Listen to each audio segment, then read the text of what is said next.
months ago, we would have won.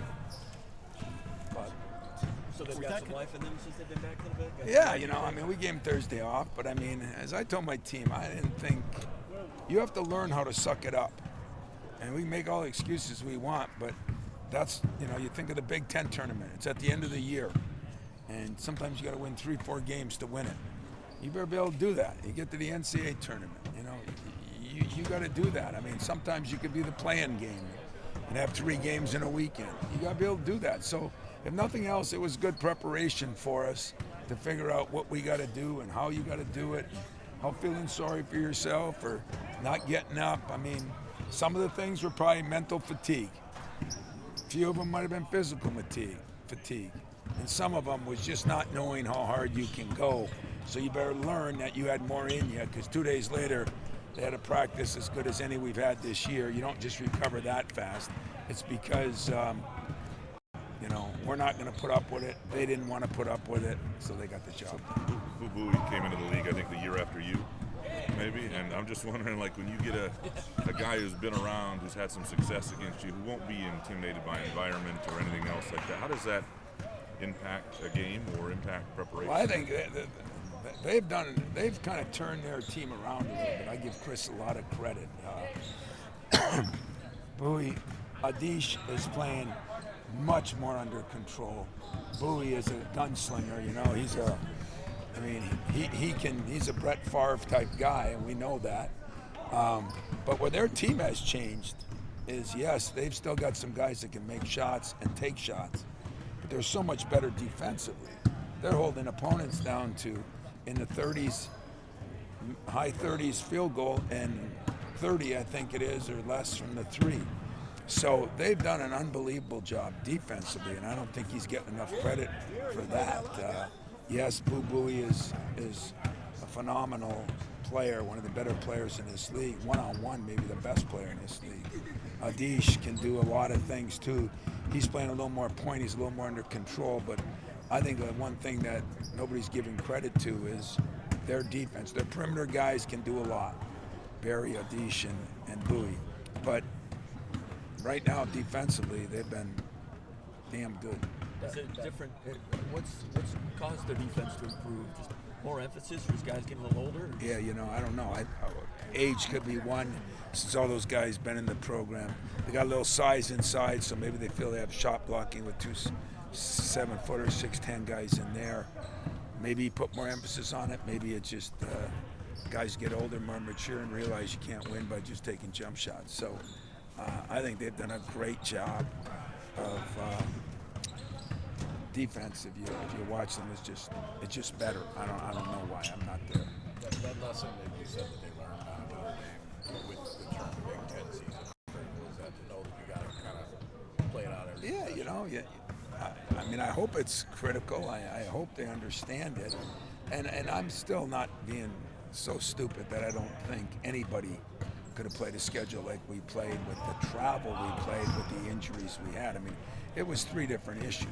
The schedule was tough, the travel was brutal, and the injuries were hard. But at the same time, you can't go out and get beat over the top 3 times in a game. You can't. We didn't turn it over a lot. We just didn't have any energy, and it's easy to say it's because you were tired, but that's what these preseason games are for. Learn how to do something that you don't know you can do, and hopefully next time we'll be able to suck it up a little bit better. Is this Jaden's first day back? Full practice? 3/4 of the practice he went today. Yeah, it was the first one. Out there he practiced a little bit one day, so this is practice maybe 2, and depending how he does tomorrow, how he feels tomorrow morning, then we'll make the decision whether he's going to play or not. But I think our chances are better now than they were last week.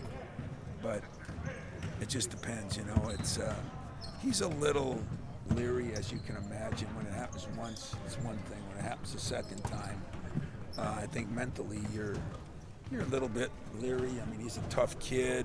He wants to play, but there is the reality of it. I went through it with Josh. So just like players got to learn, I learned too, that it's not easy to feel those little tweaks and say, hey, that's just the scar tissue, or that's just the muscles getting better, you know. It's always in the back of your mind. And so he's got to get through that, but I think of all kids, he will. How much does missing Malik affect him on? Yeah, that's a really, really good question, because what I did yesterday, I spent the whole day watching the pre-injury and the post-injury, try to look at it defensively, offensively. And, you know, like I told Malik last night, I called him late and I said, hey, coaches are just like players. You're never going to appreciate me until you leave. But maybe I didn't appreciate you as much until you were gone. And I think that happens, you know. I think we started realizing that he just does so many little things. And defensively, we've got one guy that's lost a lot, and we have one guy who's not lost at all, meaning Malik. And so the guys that aren't lost help other guys, you know. The guys that are lost create problems for other guys. And so, you know, Jaden's a big loss for a lot of reasons, but Malik is kind of the heart and soul of us, both offensively and defensively. He's a different kind of player, but, you know, a little bit like Denzel was, a lot like Xavier Tillman, where he just knew where everybody was, knew how to call out things and talk, and yet could be offensive. He's a different offensive player than Xavier, but I mean, yeah, he's a little more value than I gave him credit for when I watched the 3 games, you know, Gonzaga, Kentucky, and Villanova, and then watched the next 4 games. And yeah, you know, but it doesn't matter because he ain't going to be with us for a while, but it does matter because maybe we got to spend more time with some of those guys and understand the communication. I'm trying to get him to communicate more, because there's nothing like not sure of yourself, like we got 1 or 2 guys that aren't, and then being out there, and if you don't hear anybody talking to you, it gets scary. It's like going in the basement of your house with ghosts and goblins and all those things down there, you know, when you were a little kid. So that's what we're trying to improve on right now. Tom, what you've made of the league, watching Big Ten teams through the non-conference, has it been what you expected? Anything surprise you? The league is like the country to me right now. Who's great? You know, I like Purdue. I watch them. I didn't get a chance to watch Indiana, but I know they're good because they got everybody back. I've been impressed with Maryland and the job, you know, they've done. Illinois is got some, I think, real strengths. Ohio State, but I don't think anybody's that much better than anybody else. And then you look nationally, we played the number 1 or 2, depending what poll, in Gonzaga. We played 3 or 4 in Kentucky. We've seen North Carolina up close.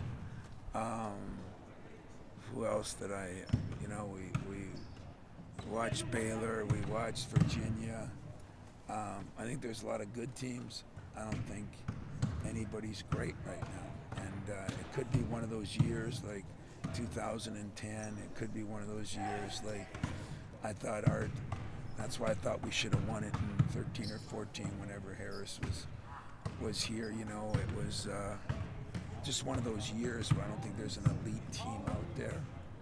I think there's a lot of good teams, and then there's a lot of maybe great teams, but not a lot of elite teams.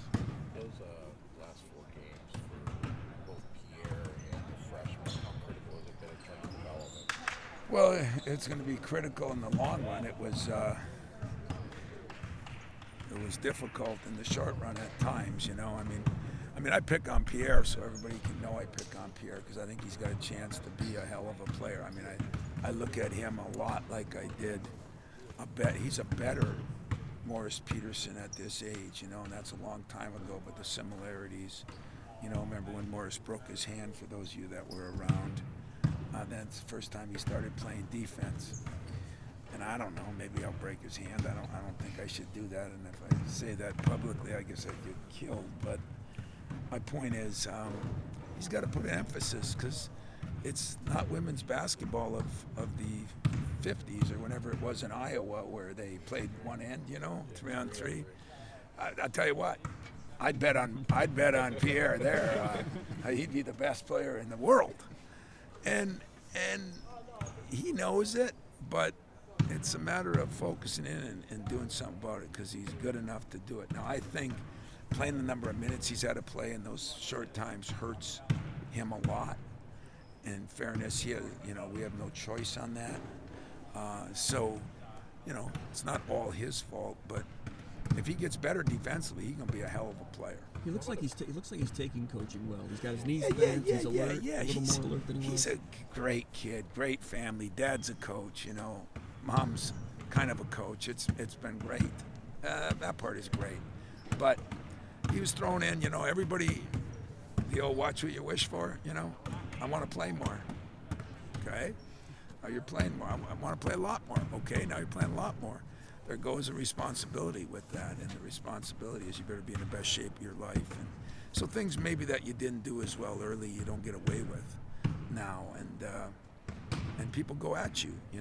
One thing about scouting at this level, they know a weak link, they know a strong link. They're going to go at somebody, and so he's just got to improve. But I think he's going to, because of what you just said. He takes coaching pretty well, and he wants to be a player.